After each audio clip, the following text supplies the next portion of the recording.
Good day, everybody. Before we get into the content, I'd like to remind everybody that although I am a mechanic, I am not your mechanic. Please see your technician for professional advice. Everything in this video is for educational purposes only. I am not responsible for any risks you take, damage to your vehicle, improvement to your sex life. With that being said, stay safe and enjoy the content. All right, what's going on, everybody? Welcome back to the channel. Today we're going to be removing and replacing these shift solenoids. Today's victim is going to be a 2011 Mercedes GL 450. Okay, first things first, disconnect your negative battery cable. I'm not going to demonstrate that. Before you jump into this job, you need to make sure that you have these Torx with the letter E on them. For example, this says E10. You can see on the inside, it's like a reverse star. They're not your regular Torx because you're not going to be able to remove a lot of these bolts with this style head. These Torx are the ones made specifically for a lot of these Mercedes-Benz. So if you do not have Torx E bits, I do not recommend jumping into this job. Okay, after you have your Torx E, and you've disconnected your negative battery cable, you're going to come to the passenger side. You can see where I'm at here. Here's the passenger side of the vehicle. And right here, I've already unplugged this connector so you can see exactly what it looks like and all that good stuff. But it's going to be behind this plate, and it's going to be a Torx E10. Once you remove this plate, this is just a little protective shield. Set that to the side. So it's just a basic heat shield. So once you get that shield out of the way, you can press down on your connector right back here. As soon as you press down, you should be able to pull back as you're simultaneously pressing down. Once you get that disconnected, we can move on to the next step, which is drain the pan. Okay, now time to drain your transmission oil. Here is your drain plug. It should be the only one of its kind that looks like it has a inward hex pattern. Now, of course, it should go without saying, make sure you have a good container to catch any oil that's about to come out. Two options for this. You can use a Torx 40 T40. That'll fit in there nice and snug. Show you guys that. And the other option, if you don't have that one, you can use an Allen number 6. That also fits in there nice and snug. So let's get the drain.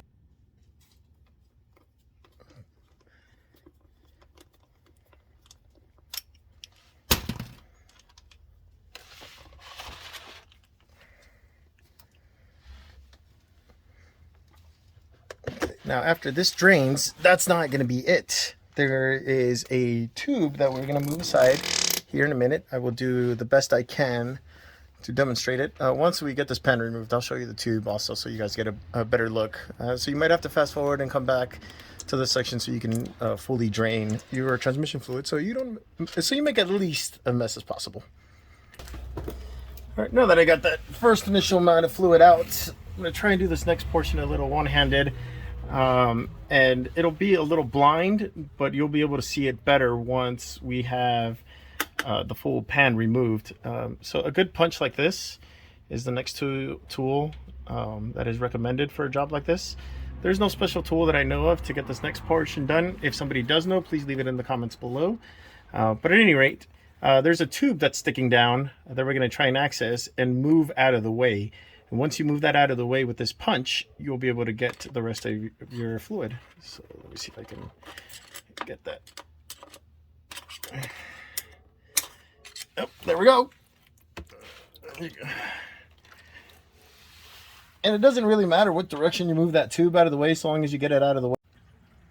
Here's about the length of that punch that I just used. And as you could tell, at first I stuck a whole lot of that punch in, and it was not necessary. It really wasn't that much. You can go back in that video and pause the section to right before I pop that tube that's inside out of the way and the fluid started coming out, so you can see realistically how much you will need.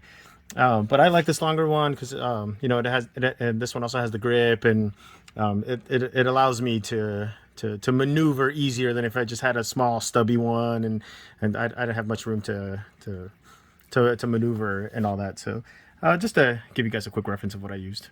Okay, looks like that fluid's coming down to a small drip. Okay, so the next step, you're gonna want to do these. There's gonna be 6 of these E-Torques. 1, 2, 3. It's behind this little harness here. 4, 5, and 6. And there I go, getting oil all over me. That's fine. Okay, and the tool you want to use for that is a Torx E10. Oh, let me get that into focus. Come on, camera, play nice. There we go. I see that E10. Okay.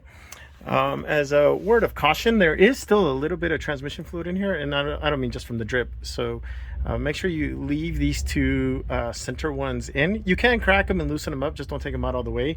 That way, when you take out the other 4 bolts, you can carefully remove these last 2 by hand, and then balance and tilt the pan so that the remainder of your fluid lands in whatever container you're using at the time. Okay, so I thought I recorded some of that. That's okay. So you can see I removed those 2 back there, left those 2 center ones in, and these 2 over here I removed. And as soon as I did that, I mean, I did have these 2 loosened already. This back part just kind of cracked open on its own, and a whole mess of fluid started coming down, and I was not prepared for that. So word to the wise, even though you can crack these, as soon as you do, whichever way this pan is tilted, I imagine is gonna teeter-totter in that direction, and it's gonna drop a whole lot of fluid on you.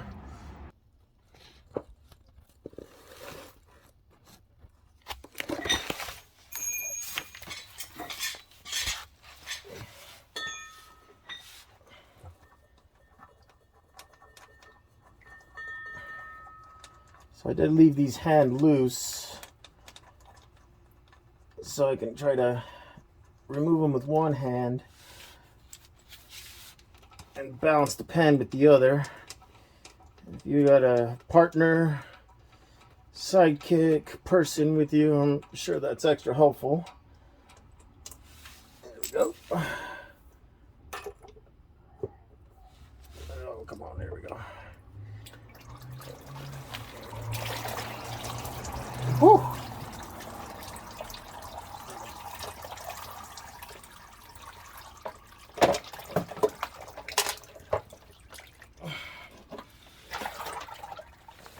There we go.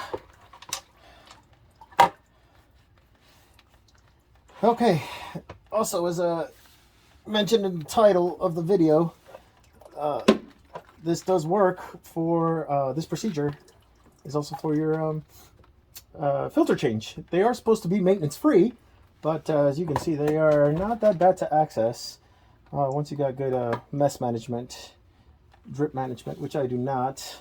This tube goes in right here. So if you want to replace your transmission oil filter, you totally can. Wow. Okay. So here's that plastic tube. Okay, so this was that filler tube that we removed right after we drained that initial batch of transmission oil. So as you recall, there's the hole that we stuck that punch in. And that's why you don't need that much length. So when you stick that punch in, all it's doing, there we go. Okay, so this just sits up here. So when you're sticking that punch through, and that's why I said it doesn't matter which direction, you're literally just knocking this tube out of the way. And once that tube is out of the way, oh, there I go, I broke it. Oh, fantastic. I'm probably gonna have to buy a new one now. Once you move that tube out of the way, that's what causes your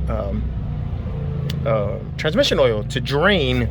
So in essence, what this tube does is work as a leveler. So when your transmission, when you're filling it up, if there's more transmission than is needed, once it's up to temperature and all that, it'll drain out. And so once it's done draining out, then you know your transmission fluid is to level, because what is left is what will be required. So that's the purpose of this tube.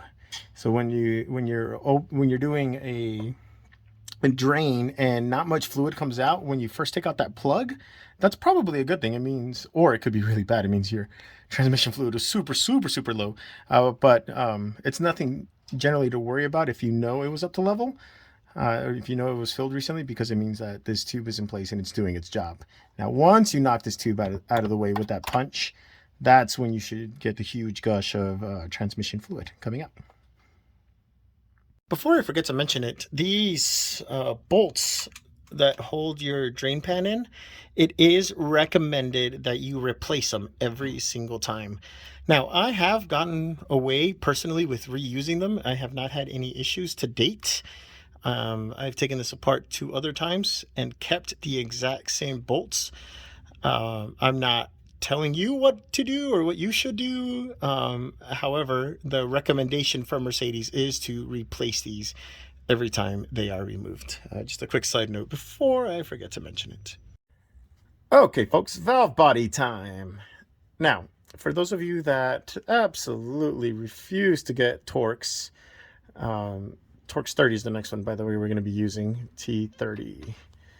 There we go. I don't know why I panned that away. T30.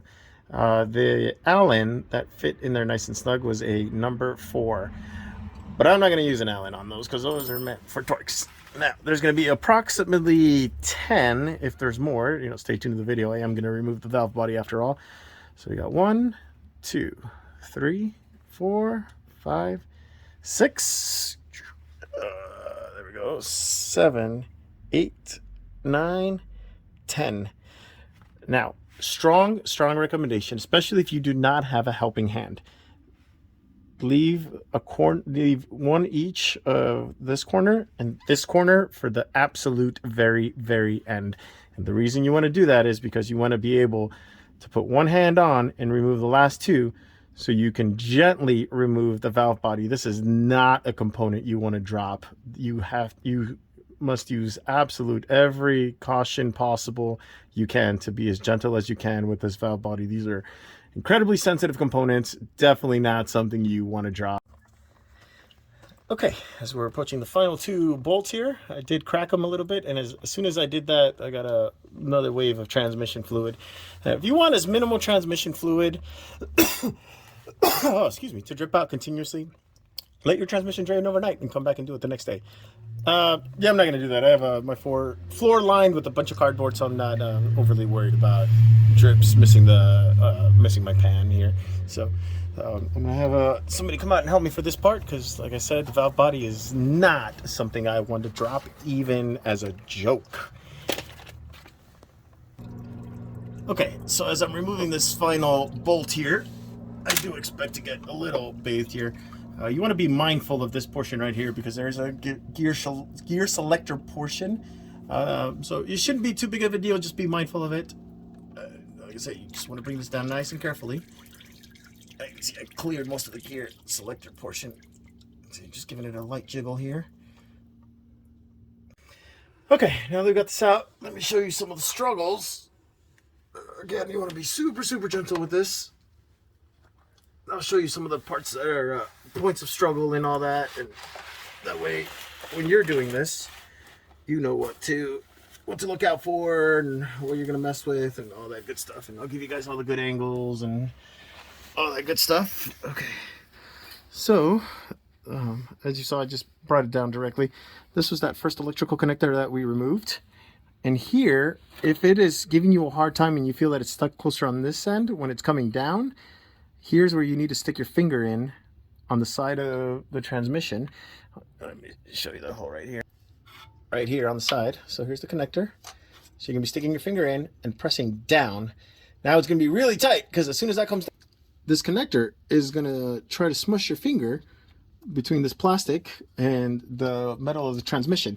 But as soon as you press that down, you'll clear this O-ring here. And then that'll loosen up your transmission a lot. And then from there, that's the wiggle and jiggle Usually if you press this end down first and kind of bring it back towards you, that I have found was the best technique that has helped me the most.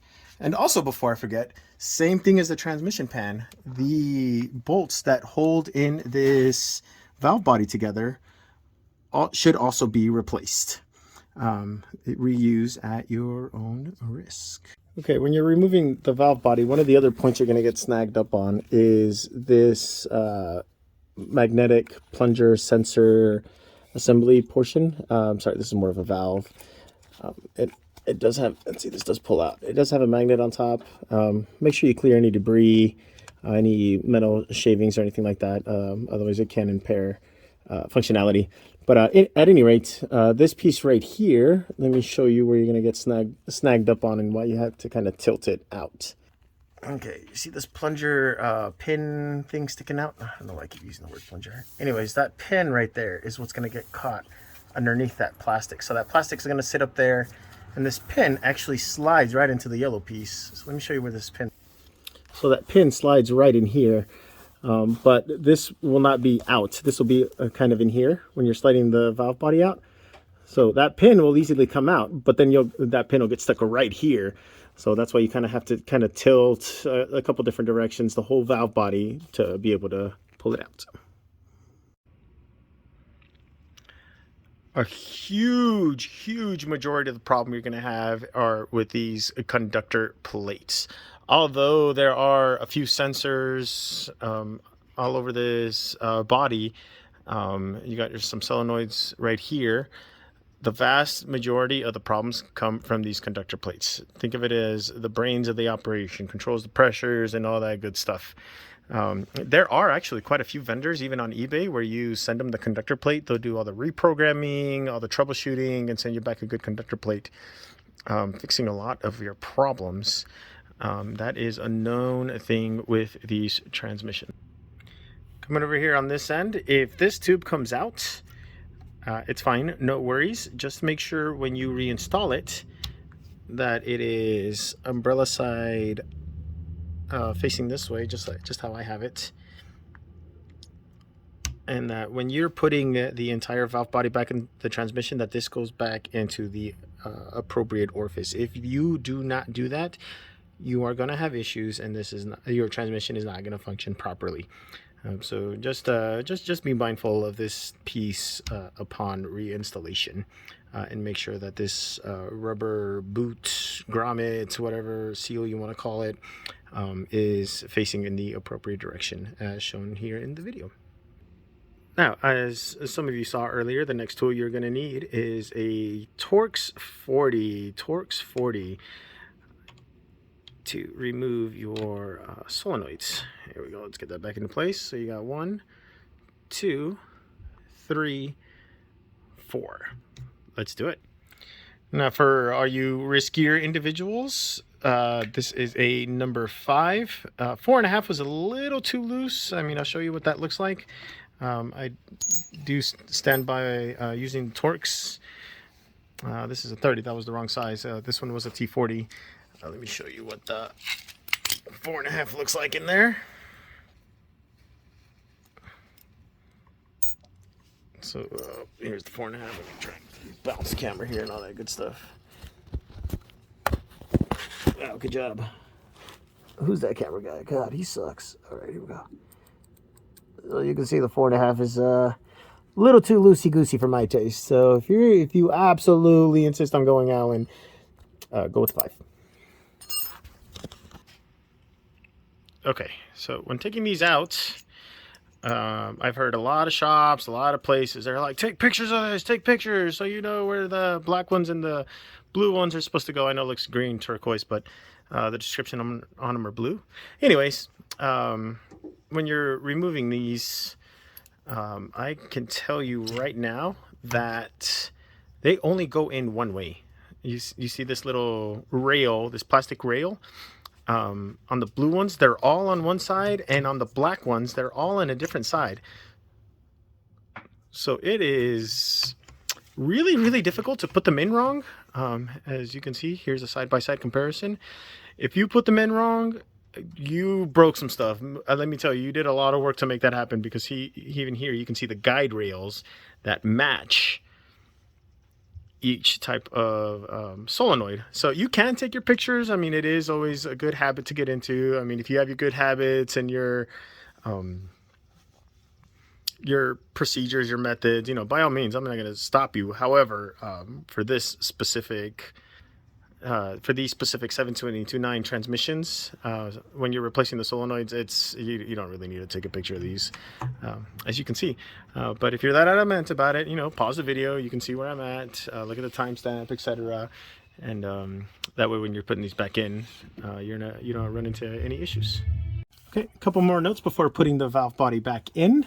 Aside from the yellow tube that goes right here, that would be that yellow tube right there, is going to be to make sure that you're lining everything up. So aside from this speed sensor that I showed earlier, the hole where it goes in, so you need to line that up. You need to line up the yellow tube, and the last thing that you need to line up, because if you don't, you're probably going to break it and you're going to be really, really upset at yourself, mad, angry, whatever, is make sure that that pin goes in right here. Let me show you guys that pin that I showed you from earlier in the video. So that's this pin right here. So that pin needs to slide into that yellow plastic slot, if you will, without breaking it. So you might have to tilt it and maybe even have somebody help you out, because again, these components are incredibly sensitive, and this is not something you want to drop, break, and force in there. And then of course, the last thing when you're putting the valve body back in is going to be this rubber seal. As you remember, when you were probably when you pulled it out, or when I pulled it out, I had some issues with the seal in the head. I kind of stick my finger in and press it down. So same thing, you're going to have to use just a little bit of force to nudge the seal back in place. So once you got all those things in place, you should be ready to have your valve body screwed back in. Last tip I recommend is to have a couple of these ready and on hand, because as soon as that valve body's in place, you're going to want to screw a couple in. That way you don't tire your hand out, you don't tire your buddy out, or whatever, installing the valve body back in place. Yep. And do remember, these were supposed to be reused. They should all be the same size, so I wouldn't worry too much about that. Let's get this puppy back in there.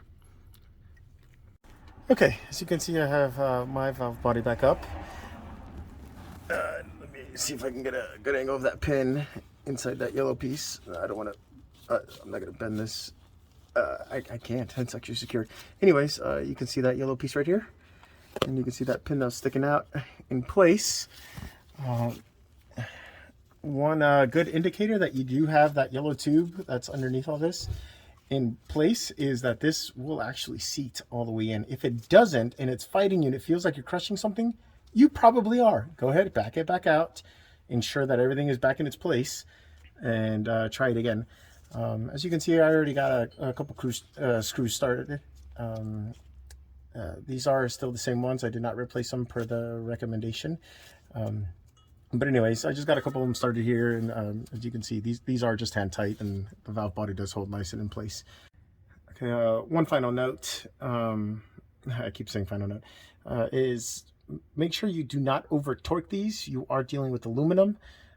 So if you do not want to flex the heads, bend them out of place, anything like that, break them off, do not over torque. So I do not recommend using any kind of impacts, guns, drivers, etc. You definitely want to stick to using that by hand. Hope you enjoyed the content. Do not forget to like and subscribe for more videos just like this one.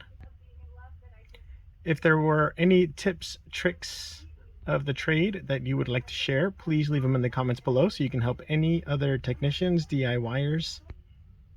As always, please stay safe. Have a great one, everybody.